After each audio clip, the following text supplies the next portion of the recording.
araw. Yan, dito tayo ngayon sa may Vaughan at umuulan. Hindi kami natuloy ni Kuya Aroy, nag-rain day siya. Pa-rain day din sana ako pero kagandahan.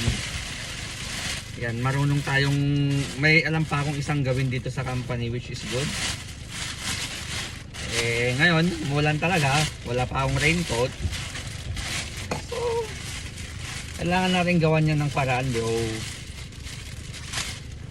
Pilipino tayo ulan lang to. Di ba? First time kong gumawa ng ganito, supot para gawing raincoat. Sana okay. Basta hindi lang masyadong mabasa yung damit.